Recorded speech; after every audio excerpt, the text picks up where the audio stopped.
Yeah, good afternoon, everybody. Thanks for inviting me to speak today. So I know it's a limited time, so I'll just kind of crack on with it. As this conference attests, the urban night is a vitally important space and time for within our environment. This is the case for humans and non-humans alike. Yet, as an area of research, it tends to have been confined to disciplinary silos addressing specific issues. The night as an ecology of both humans and non-humans has tended to be neglected. Nick, Dunn and myself consider that one step to address this might be to make the nocturnal urban environment meaningfully legible as a more than human ecology. To do this, we are experimenting with methods for describing the urban night that we hope will be able to speak across disciplines and also to groups outside of the academy. We believe that bringing creatively inflected practices such as photography, sonography, night walking and prose into conversation with more traditional field working practices is a valuable strategy for doing this. And such an approach offers a means for turning observations and recordings into accessible narratives that have social and cultural mobility. In this short presentation, I will put two of these methods into conversation with one another. Nick's method brings together autoethnography, night walking, photography, and prose. It includes freeform texts that describe his practice and observations during these night walks, which were published, for example, as his 216 monograph, Dark Matters, a manifesto for the nocturnal night. My method employs photographic and sound field recording techniques to create durational descriptions of the nocturnal biome. My emphasis is on bringing out the multiple temporal rhythms and scales of the environment. We are using these methods to ask several questions. First, how can we create a thick description of the nocturnal environment for a more than human, from a more than human perspective? Second, how do we make this description meaningfully legible to a wide audience? And third, how can we use such methods to then inform and develop urban design interventions? This presentation is concerned with the first two of these questions. So, quoting from Nick's account of night walking, the ebb and flow of the diurnal pattern not only changes how and why we might access the nighttime, but also the duration of the outing. Not for everyone a long, cold, perhaps even wet night walk, nor need it be.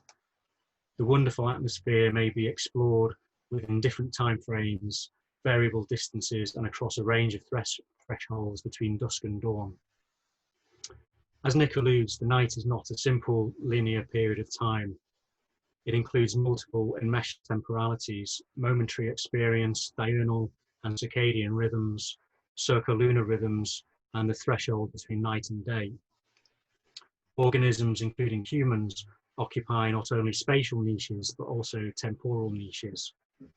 Bats, for example, occupy the same space and time as nocturnal insects to increase encounter and have a good dinner.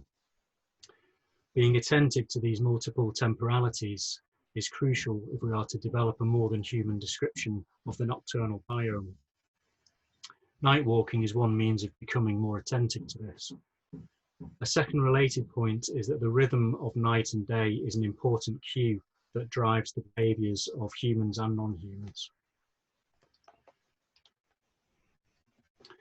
To better understand how light and behaviour are interwoven, I've been experimenting with photographic and sound field recording techniques. This photographic example shows a particular threshold, that of dusk. The image was captured at a marina near the River Lune estuary in the northwest of England in mid-April.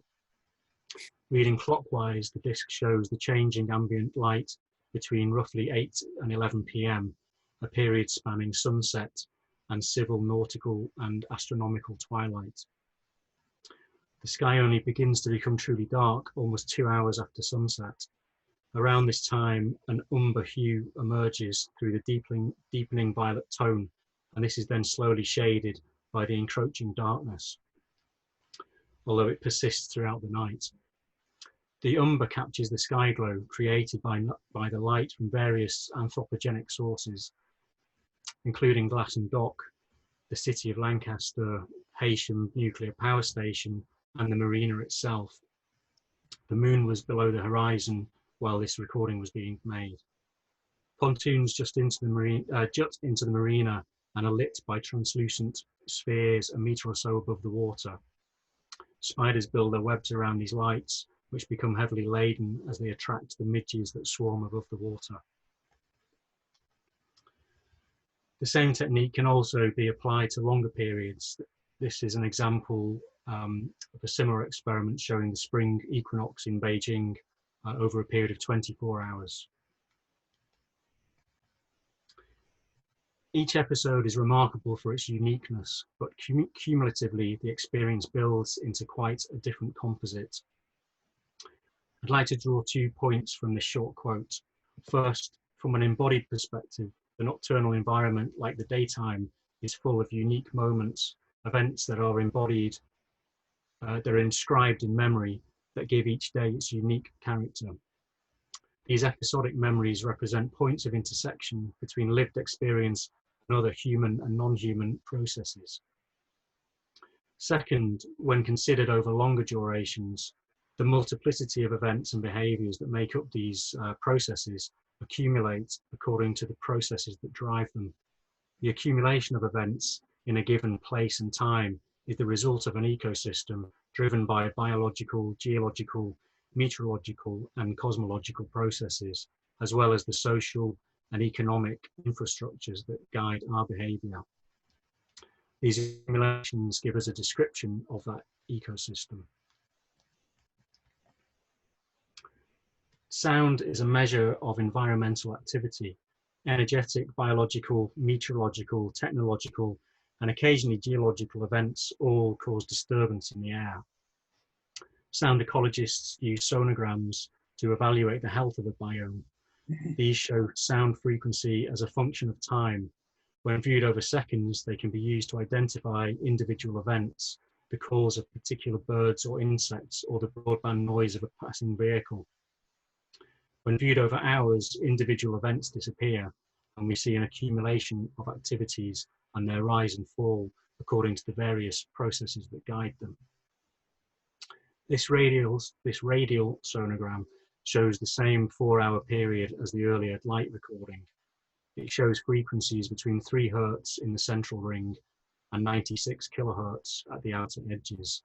This range extends well below human hearing into infrasound and ultrasound. This allows us to see infrasonic backcalls, which is the band of light starting around the 1 o'clock position. Here dusk begins to fall, and this insectivorous bat species comes to feed on the mating swarms of midges that appear above the water around this time. The various bands relate to social calls, echolocation, foraging calls, and feeding buzz. The bright ring in the centre is low frequency noise associated with human activity in and around the marina. Familiarity is estranged even in those locations and traces closest in proximity to everyday routine, for here the habitus is disrupted. Gentle fingers speckle their way into the urban tissue, drawing the body into the night.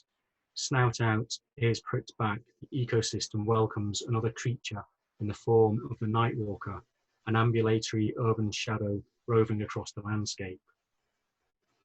I'd like to make 2 points about this quote from the next text. First, the night can be an uncanny place, a time and space where the familiar and unfamiliar can quietly slip into the same liminal mold. Second, I want to ask how we can feel our way into an ecosystem, a more than human world, through our human sensorium. Perhaps through tropes of the uncanny, we might gain a glimpse of a more than human subjectivity, one that imagines ourselves hybrid, but acknowledges that empathy does not give us access to such subjectivities. The uncanny as a literary or artistic device, and the feeling evoked by such devices, acknowledges that we perceive through human eyes, but that our perceptions sit on a threshold that can be othered. It gives us the momentary and unsettling experience of perceiving ourselves as being perceived by a radical otherness, of perceiving ourselves as other. Technology has often been discussed as uncanny, the conflation of the eye with the camera, the human with the automaton. Technological images such as this translate a familiar sense, in this case hearing, into an unfamiliar register, in this case vision. In photographs, these images can superficially appear as simple indices, while as uncanny doubles, they make strange, unfamiliar experience of time and memory. To encourage such ambivalent readings, I've presented these sonograms in a radial format, without grids, scales, or labels. Using the radial rather than the usual linear format emphasizes the rhythmic nature of environmental events and processes. The absence of grids and labels emphasizes the topological over the topographic, that the biome is not a collection of discrete agents in proximity, but rather an orchestra of interrelations. This image shows the same as the previous images, but narrows the upper frequency range to that of our auditory range. The recording is marked by the sounds of human dwelling, the sounds of food production, preparation, movement, and showering. Clues to the numerous bird species that inhabit the area are also visible. These include swans, coots, ducks, geese, swallows, wagtails, and herons. These recordings miss their most active periods, but if one looks closely, there is a band that varies in intensity, finally vanishing at dusk as it fades into night. This corresponds to several species of bird. These images capture the crepuscular dwelling together of multiple species, ourselves included. The opacity of the city's infrastructure loses its gravity and melds towards the neon and sodium Morse code above. Indecipherable messages, these ghost texts to unknown gods and spirits, hang in the air like stolen thoughts from another time. We often think of the urban environment and the infrastructures and machines that inhabit it as residing firmly in the material realm. Here, Nick alludes to a barely visible subtext, an historical trajectory that arrives in the present, but whose source cannot be identified.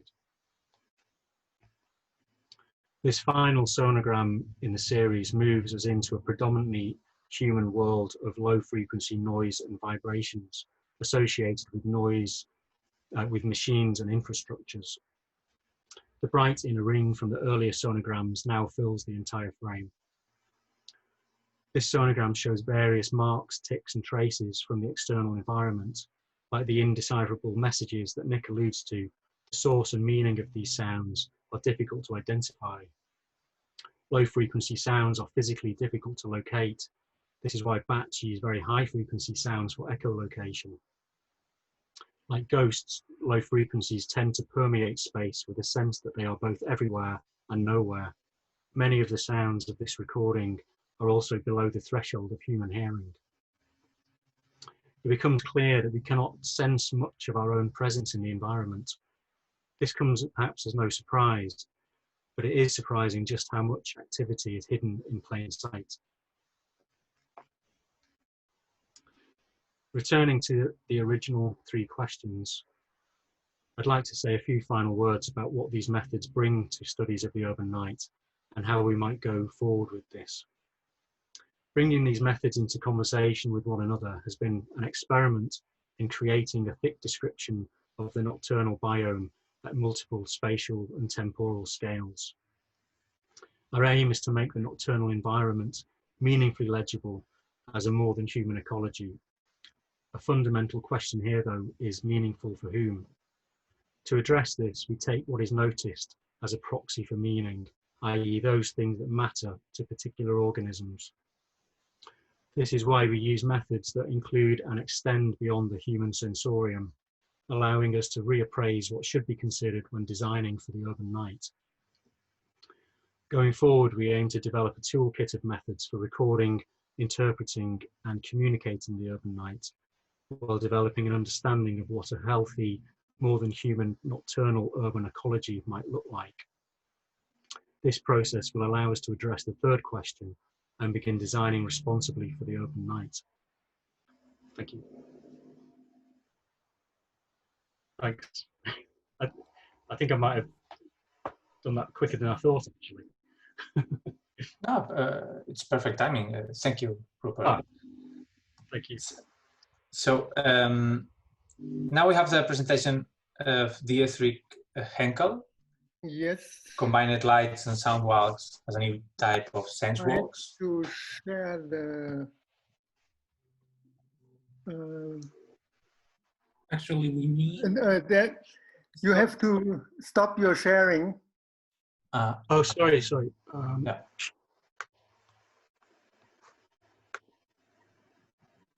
No. Yeah.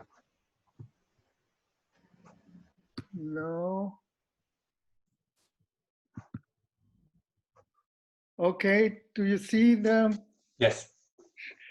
Okay, it's a pleasure for me to be here. I would have preferred to be in Lisbon, actually, of course, who not? And my title is Combined Sound and Light Walks as a new type of sensory walks. Now, this is the content. I can make a brief introduction, make some remarks on similarities and differences of sound and light, and describe our experimental cases, make a few remarks on findings, and brief discussion and further development of research. Sensewalks, and you referred to them already, are meant to experience the urban environment with different senses, to sensitize for the importance of the environment and quality of our well-being, and to generate information for planners and public audience. Soundwalks are the most established type to generate subjective data and evidence.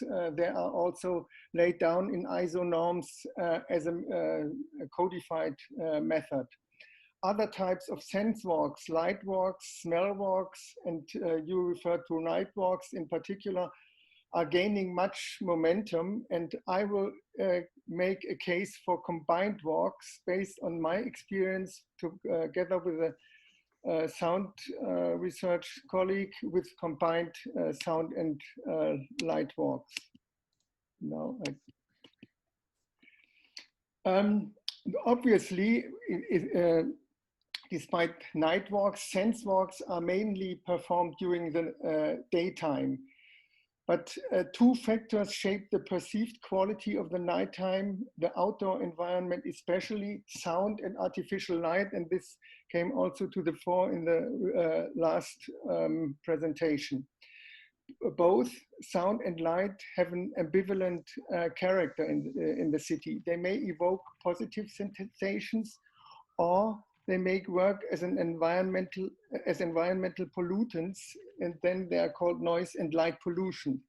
And especially as pollutants, they influence health and well-being, and therefore they are already at least partly regulated. The sound and light have very much in common. They are emissions from a physical source. They produce physical stimuli in the form of waves, which make them objectively quantifiable.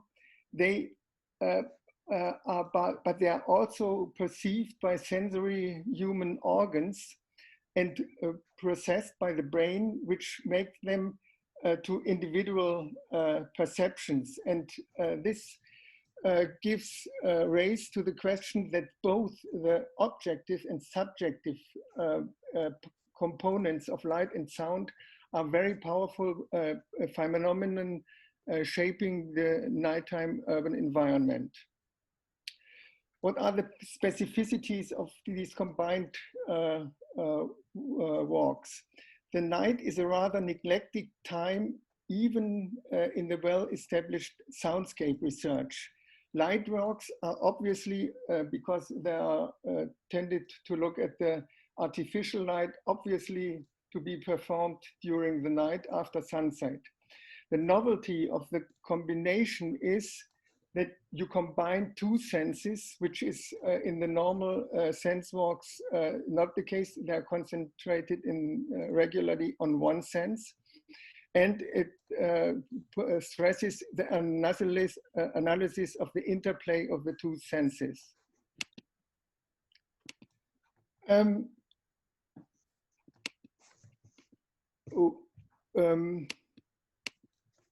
Sorry,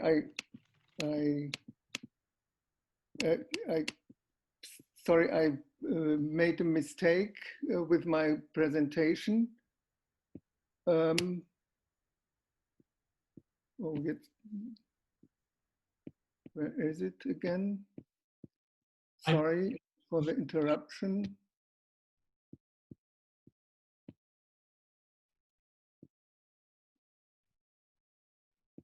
You can, do you see it? No. Now. Now?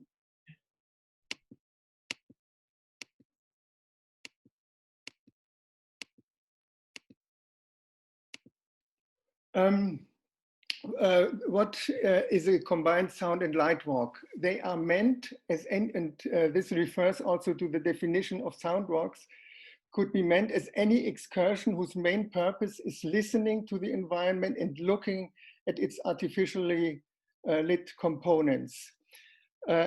So it's directed at the perception of the lightscapes and the soundscapes together.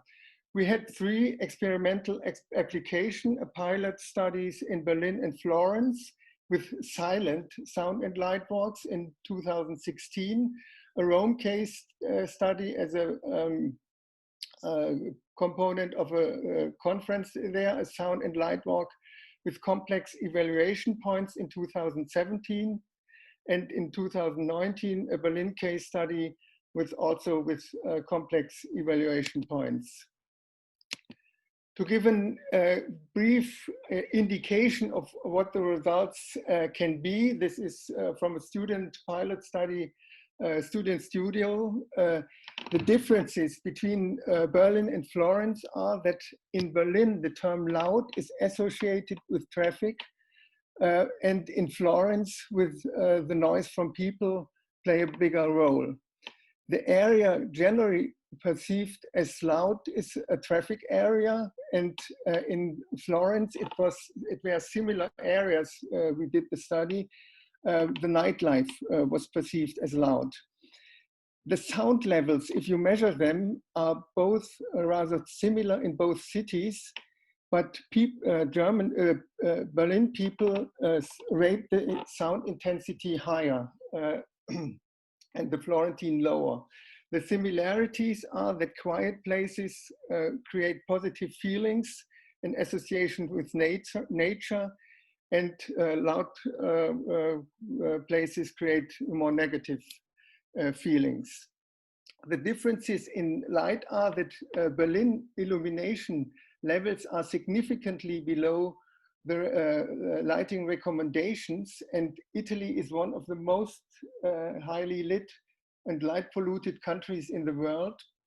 And even though Berlin is much darker and Florence much brighter, the perception of people regarding the light intensity is similar in both cities.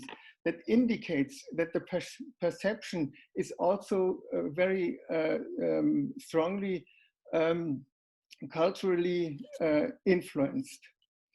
This is to give you an indication of how these walks are performed, and the route is predefined, pre-selected to cover a variety of sound and lightscapes.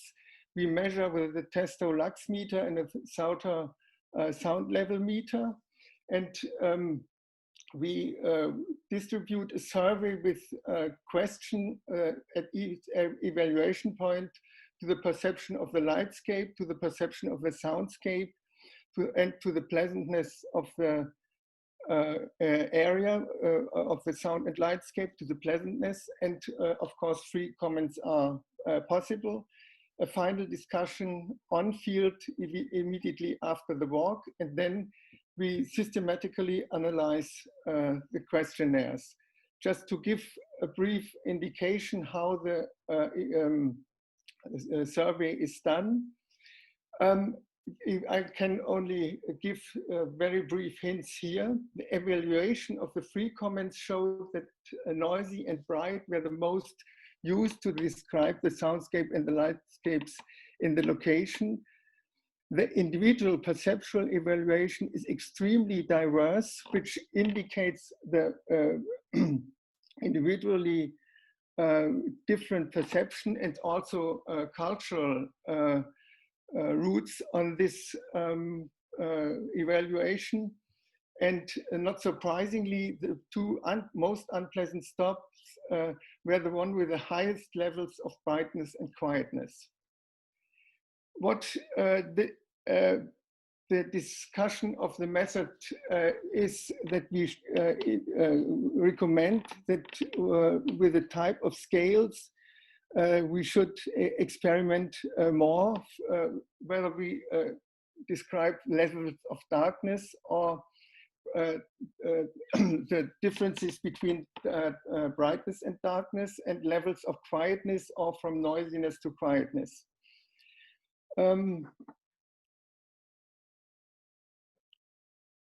What we found is that positive evaluations of sound and lightscapes seem to go hand in hand.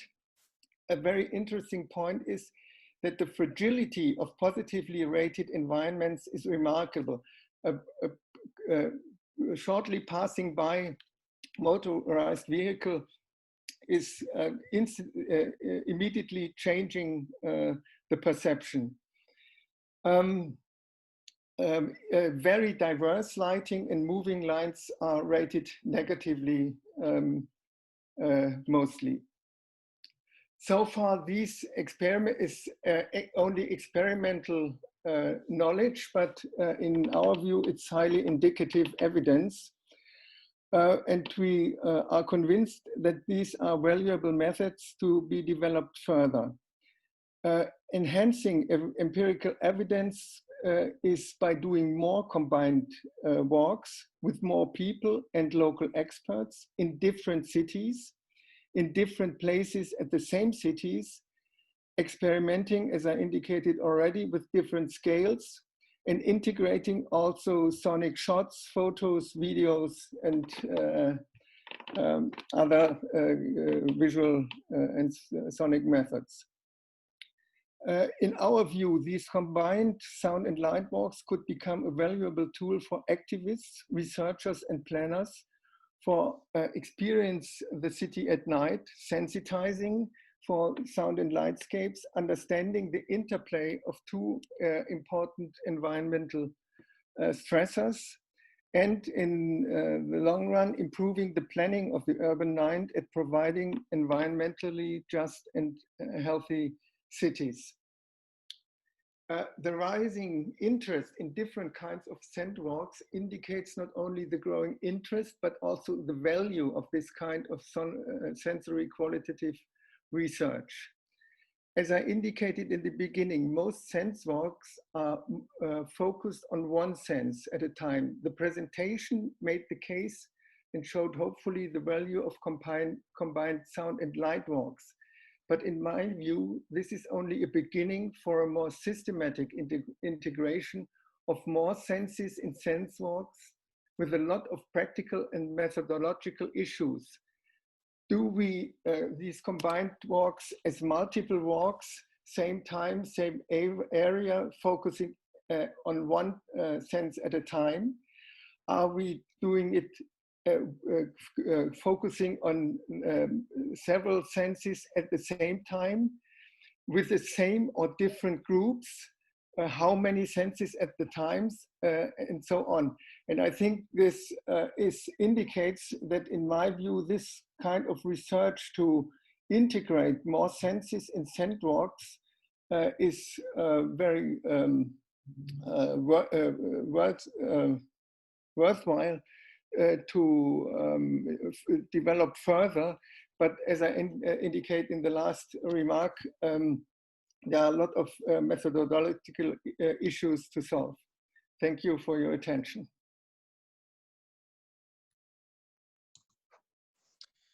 Thank you, Dietrich. Very interesting. Now we are calling Marie Bond.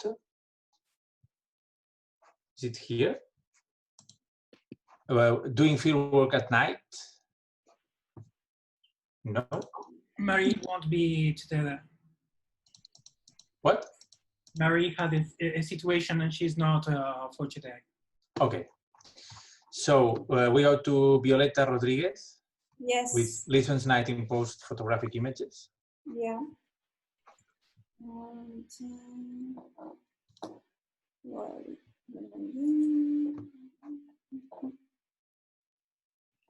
yes.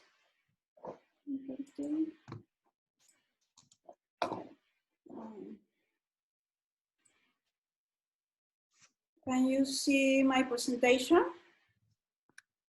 Yes. Yes. Well, I would like to thank the organizers committee for the effort to carry out this event in virtual mode, in particular to Manuel Garcia Ruiz and Jordi Nofre.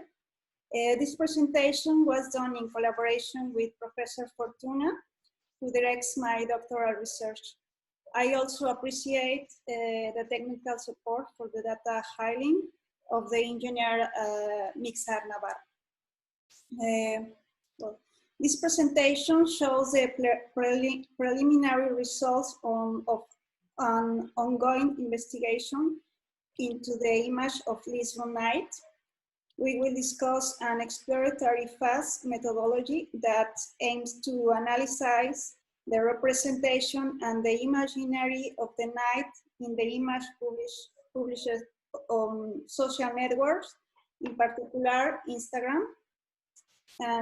Well, today people use their smartphone to produce and circulate a self-created message. Every minute, city dwellers capture the dynamic and space of the city with the help of their smartphone. One of the most used app is the photoblog Instagram, with more than a billion users who share the photo and share videos and stories now. Casters refer that the proliferation and distributed media technologies is often shared as a seismic shift. The power to represent the city do not belong anymore to the elites controlling the state and mass media, but is transmitted to the people that use their smartphone to produce and circulate message of their own creation. However, we cannot fail to note that the circulation of message is mediated by the technological devices and supported by human-made algorithms. The emergence of new forms of social media such as Instagram have helped the development of new forms of algorithmic architecture, which also largely invisible itself to the vast majority of the public. It's designed to promote visibility it encourage and reward the participation of users. At the same, this software architecture facilitates a form of surveillance and manning of information for customers, which can be made lucrative by internet business, passing on information to advertisers and others. The urban image of the Instagram platform can be high efficient element for building the marketing of the city. Until now, research has focused on how the proliferation of social media affects social relations among the city dwellers. In the case of Instagram, we question ourselves about the representation and social imaginary of the urban night. We developed an approach that traces the relation underlying social media representation to answer these questions. How do people represent the nocturnal city on social media? How the Lisbon night is resembled through the Instagram? And how do the representation feedback people use of the city? But what is Instagram? Instagram feeds are colorful and varied, but at the same time, Instagram projects a certain image of the world. What Instagram users see as they scroll through their feeds. What they post and how they use the platform to navigate social and urban worlds are marked by the prevalent, excuse me for my English, prevailing aesthetic. Instagram posts capture moments set apart by their refined beauty. Some of the images are spectacular, others capture an individual street level view of daily urban life. Instagram users train their eye to spot the slice of the world around worldly of environment. In the process of resembling their life world in this manner, the everyday is recently aestheticized to the point that never appears that the merely ordinary or mundane. As Henry Lefebvre note, moments can be distinguished from mere instants, as the former entail the hope of reliving the moment or preserving it as a privileged lapse of the time, involved in memory. This is what happened with the moments captured by Instagram. Users want to preserve image, but at the same time, image enter a paradox. Their life on the net can be turned off on an instant. Well, in the era of social overabundance, we witness the arrival of post-photography. This concept was proposed by photographer and philosopher of the image, Joan Fontcuberta. Post-photography refers to the change in the values of post-photographic technique in the digital age. Photos lose their materiality when enter the virtual space. There, the image remains for limited time and can be shared immediately after production. Post-photography image circulated in Instagram digital sociability space, producing interpretation of history on urban iconography with their own visual and creative language like hashtag.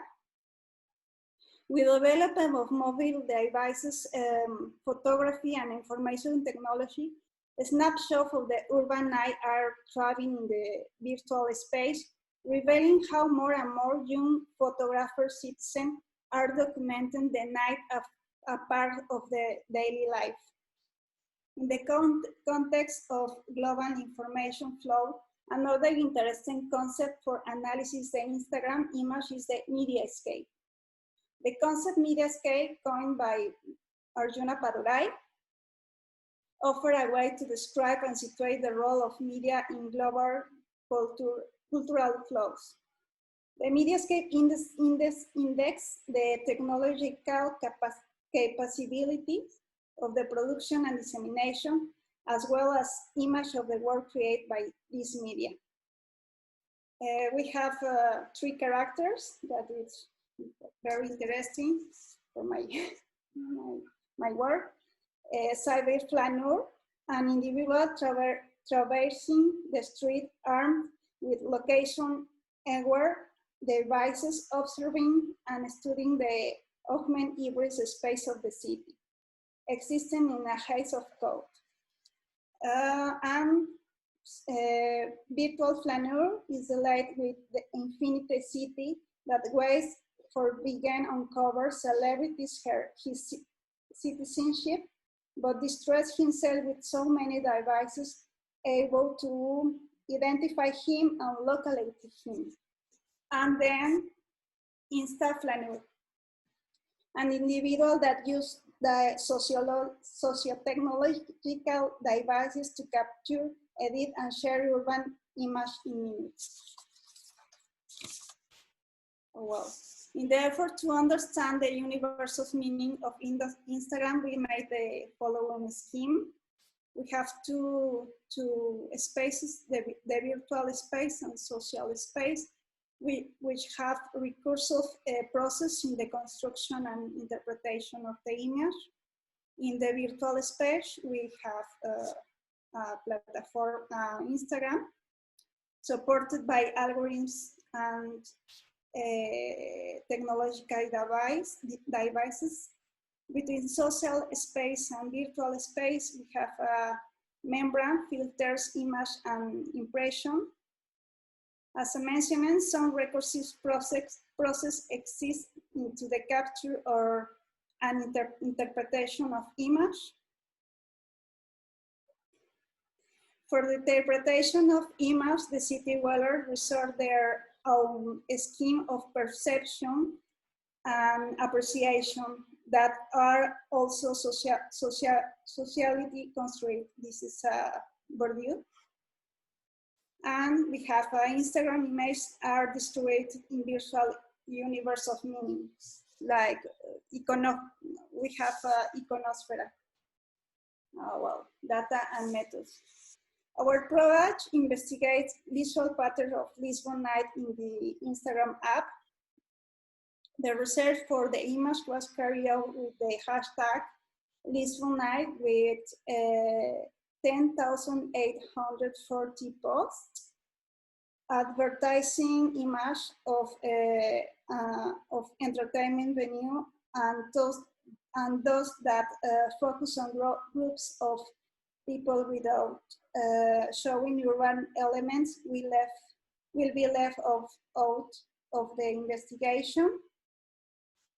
These photos were taken in Lisbon downtown, locally known as Abaixa.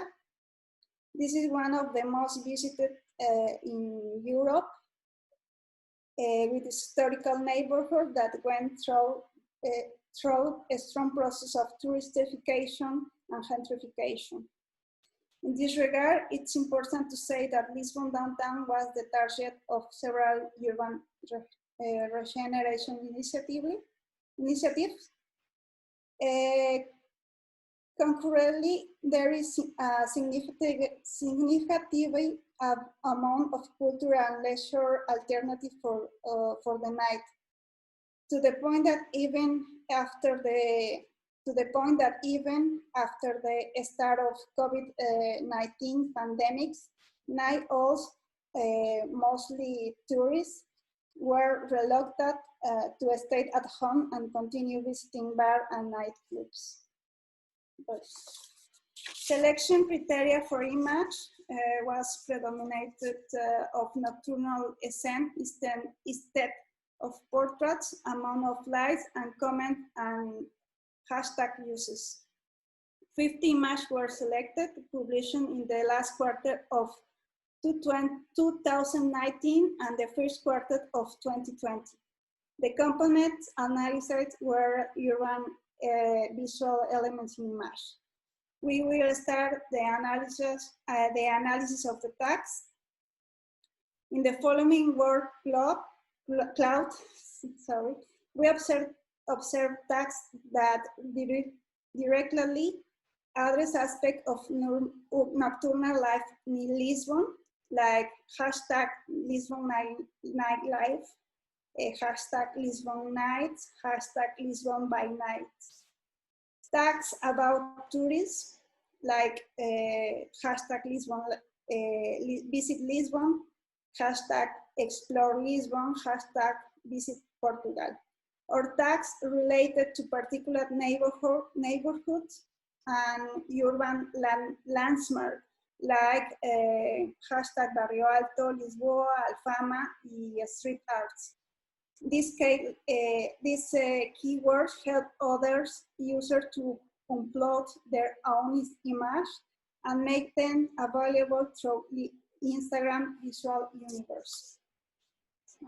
For the time, it's just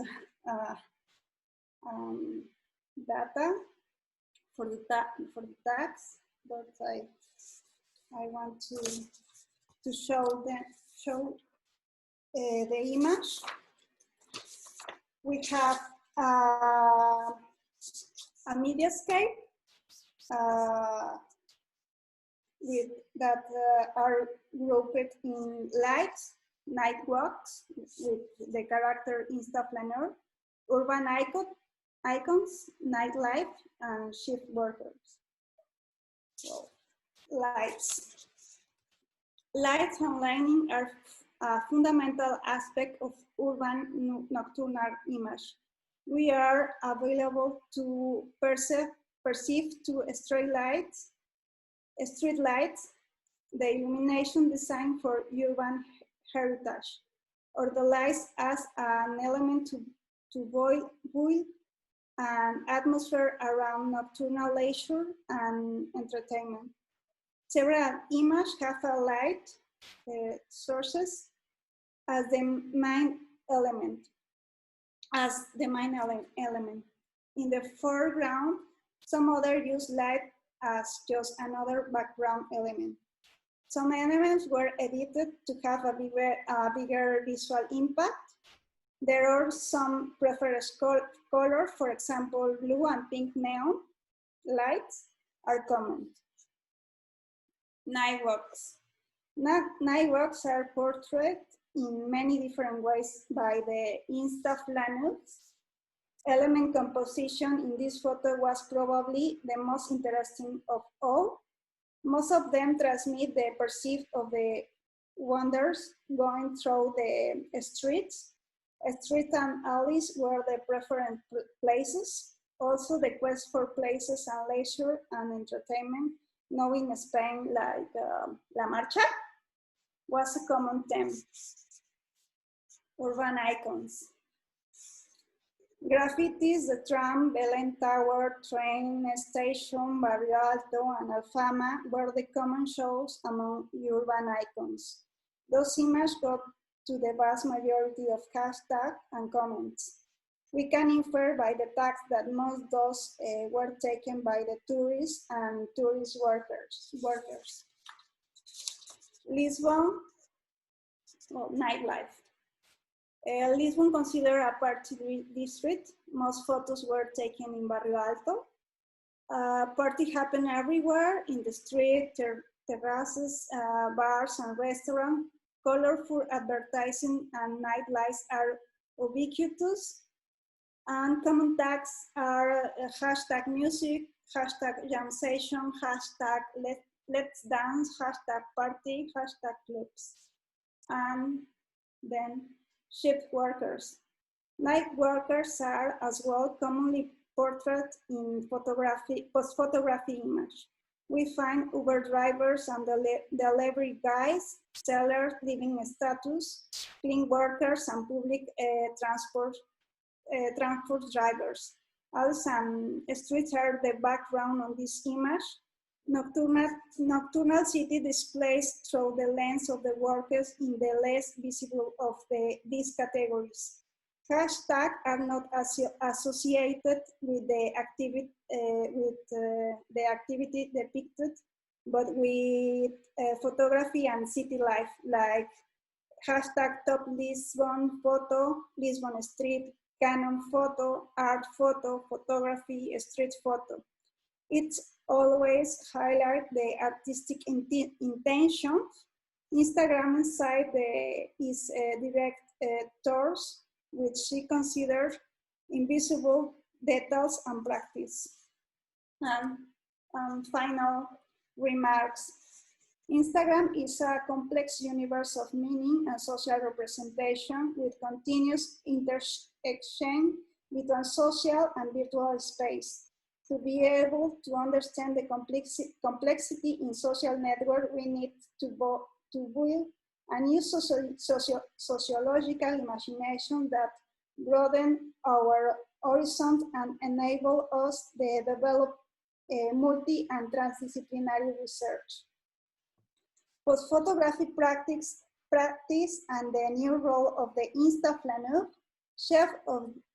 shape the imaginaries of nocturnal city for Instagram user. The city becomes Instagrammable, an object in which night owls try to trace their paths, favorite places, and share moments. Night walks are captured and shared instantly. As an example, La Marcha or the journey of the nocturnal, that's a common place to place. The many meanings of Lisbon nights, their dynamics and participants are captured in the image that populate Instagram, but not without first being aesthetic and filtered by the user to fit into the network aesthetic. Instagrammer science is measured by their experiences within the city and their immersion into the virtual universe of Instagram and other social networks. Famous places for tourists end up being the most common subject for the photo. At any time, day or night, Barrio Alto, for example, Barrio Alto, Alfama, Torre de Belén, Estación de Convoyos. A common motif in post-photography from Lisbon nights were colorful graffiti painted in walls, buses, and trams. The composition of this image interlaced the street lights with colors of the graffiti. This is the first stage of the study. We are already thinking on following steps, new strategies to explore and learn from the nocturnal city. One idea, for example, it's a post-photographic night walks with an ethnographic view and deep interviews with Instagrammers and ethnography in the streets. And that's all. Thank you so much. Thank you, Violeta. My contact. Okay. So I'm calling now Julius-Cezar MacQuarie, the Researcher's Night Workshop, a methodology of bodily and cyber-ethnographic representations. Hello, everyone. Hello. Thank you very much. Dear participants, depending on your time zone, it might be morning, afternoon, or early evening, as it is here in Bucharest. Whatever it is where you are, I'm delighted to be a participant in this online event organized by the Center of Sociological Research and Studies at the University of Lisbon. My name is Julius-Cezar MacQuarie, and I make podcasts and films at the Nightworkshop. Currently, I'm a teaching fellow based at Babes-Bolyai University in Transylvania, Romania. I would prefer to be face-to-face, obviously, rather than talking to a camera. And if I could, perhaps I would see some familiar faces in person. For example, people who would have joined with COVID-19 would have not stopped us to meet in and face-to-face. So my first thanks go to the organizers for their tireless work, the team led by Jordi and Manuel. And also the people whom I could have shared face-to-face some of the information relating to this exciting and growing field of night studies, or the people whom I have not yet met and I would have loved to, but via social media I've encountered the exciting work, especially since the pandemic, as a surprise, and it's been very useful. Or those people whom I have met in the last encounter and the virtual event as part of the Night project, where I presented within the Night Mode panel. And with this last remark, I would like to say that the last time I presented back in May, I focused very much on the in-depth and the embodied precariousness, and the UCL Urban Laboratory has recorded this and it's available on the brand new website, nightspace.net.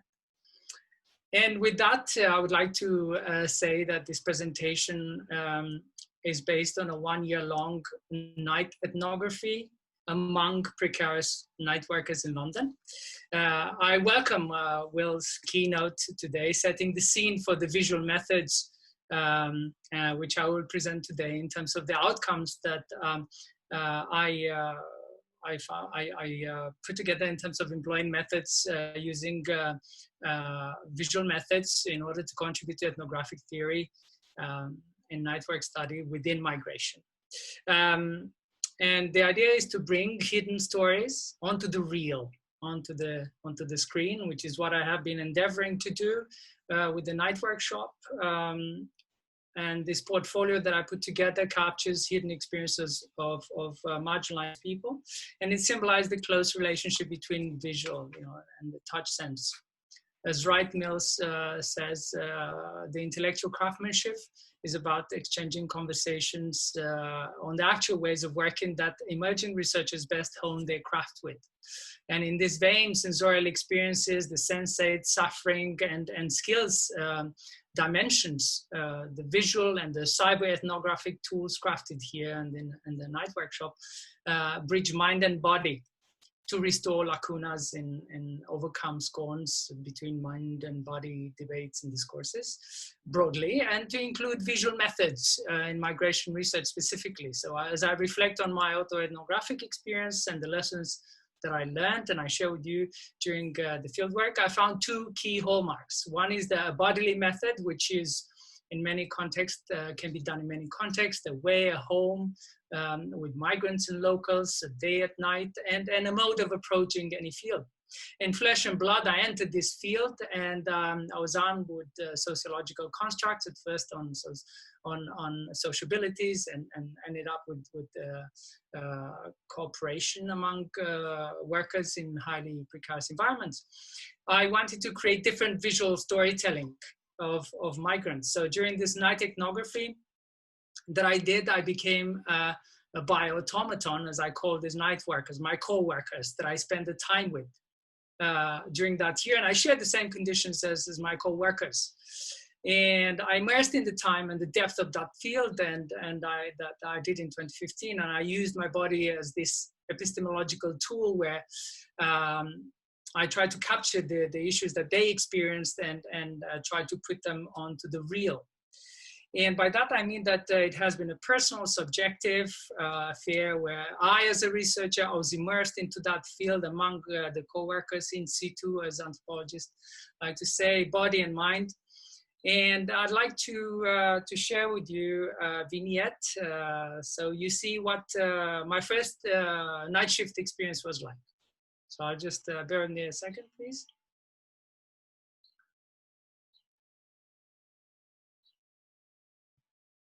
It's a very short one. Okay.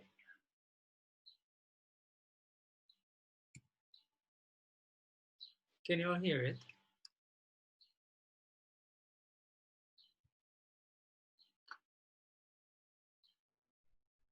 Julius, you should share as well the audio. Sorry? You should share as well the audio. If you go to the green button, yeah, you have an option to share the computer audio. Is that in the new share? No. Yeah, in the menu share. Okay, let me just pause share and see where this button is. So remote more. Is that in the more button or? I think that is in the green button in the middle. Okay, so if I resume share, is that any better? No.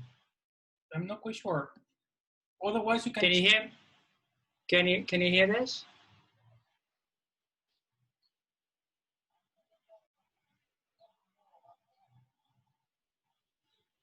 Pretty far away.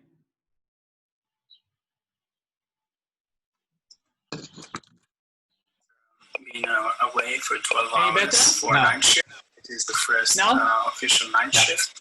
So you speak to Marcus. 9 hours and a half on the shift from 1 a.m. to 10:30 a.m. Sorry, what's physically, happening? Are you hearing anything? Pretty exhausted. Very slow. functioning bare minimum. I'm about to have my breakfast at 5 to 12 midday. All I want is the bed. I'm just thinking of sleeping, not being able to conceive that I need to write a note.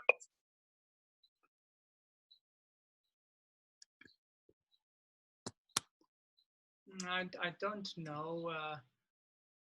I don't know how much you've been able to listen to that one, but it's available on SoundCloud and iTunes if you're curious to.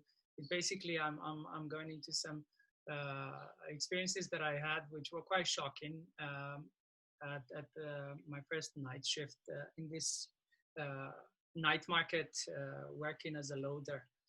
And I'm back.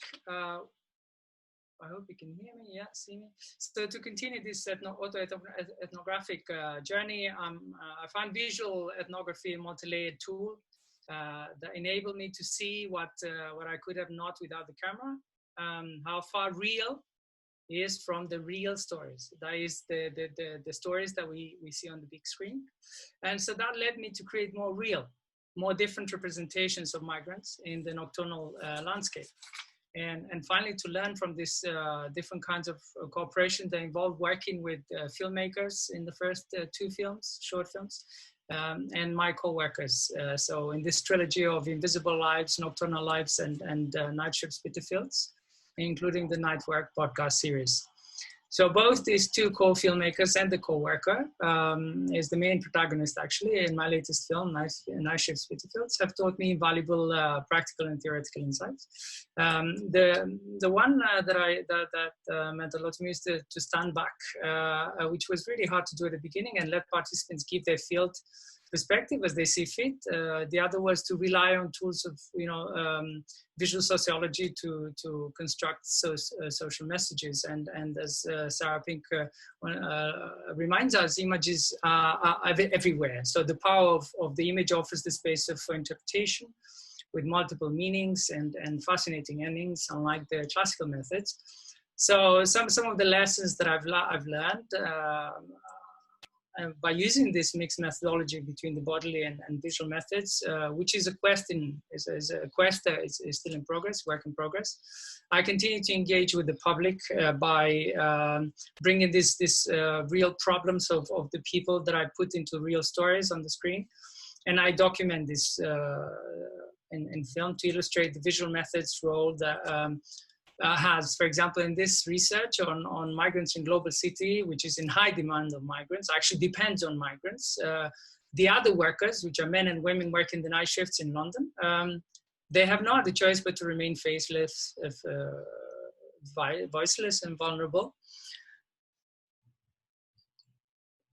And although the exploration of invisible, nocturnal, and sleepless migrants in this trilogy does not hold to have an exhaustive account of how migration is depicted in cinema, it can be argued that these three films illustrate together how visual methods accompanying enacted ethnography provide insight into the real aspects of society living 24/7 rhythms and those marginalized within.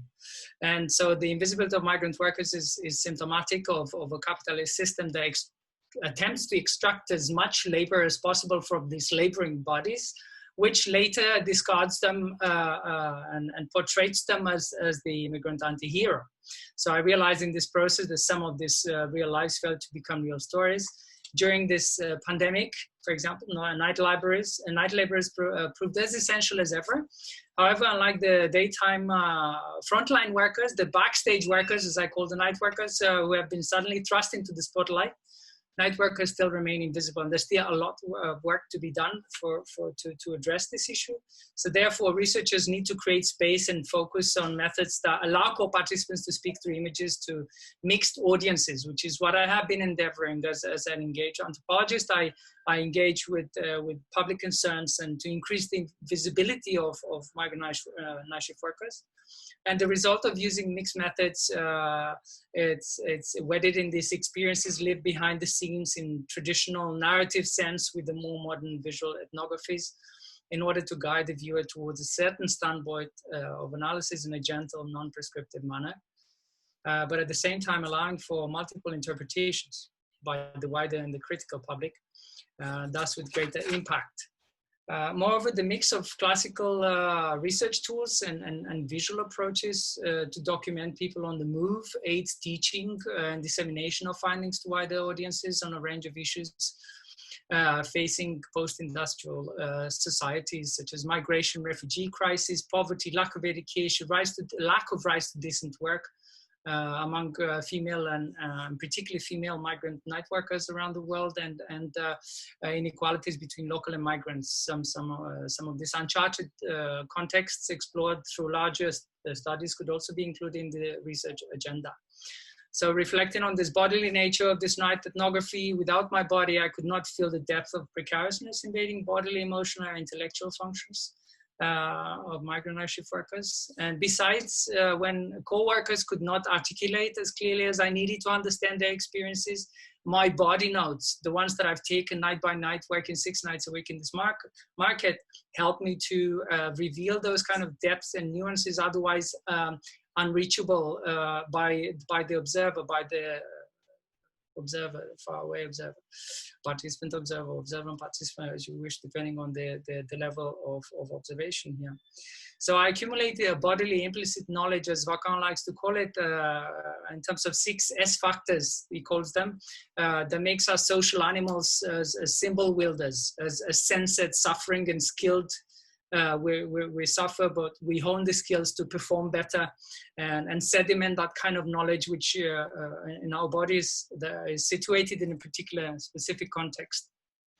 And on the other hand, or rather, without using the camera, I could have not framed and portrayed my co-workers and even engaged them as I did when I have shown them the photos. So I was there, and if I could just show you this particular